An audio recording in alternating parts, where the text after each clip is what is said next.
From sea to shining sea, America is full of beautiful landscapes, and some of the most extraordinary places are available to everyone because they are part of the National Park Service.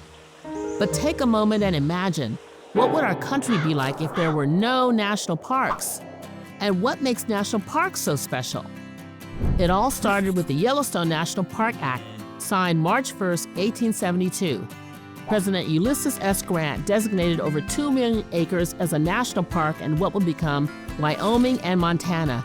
And as they weren't even states yet, the park's protection was placed with the Department of the Interior.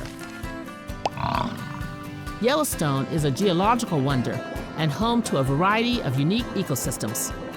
By becoming a national park, the area is protected from development, but also available for people to enjoy. No individual person can own the land and keep it from the rest of Americans.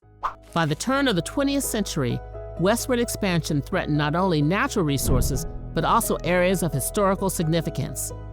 On June 8, 1906, President Teddy Roosevelt signed the National Antiquities Act. Public lands could now be designated as national monuments should they hold historic landmarks, historic and prehistoric structures, and other objects of historic or scientific interest.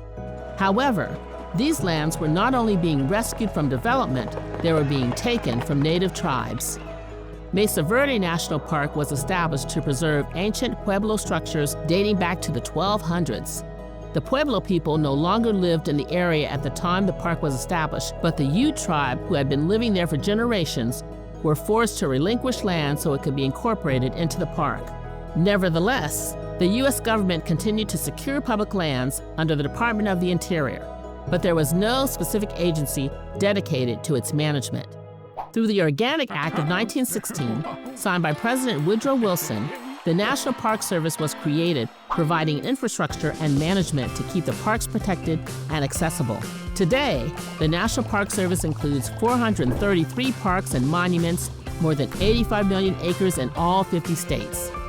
In 2024, 20,000 permanent and temporary employees work to protect these important lands, plants, animals, artifacts, and keep people safe during their visit. These workers lead educational programs, conduct research, clear trails, and even rescue stranded hikers, keeping public lands accessible to, well, the public. And those visitors spend money on lodging, restaurants, and other activities. It's estimated that while the budget for the National Park Service in 2023 was around $3.6 billion, the parks generated about $55.6 billion for local economies.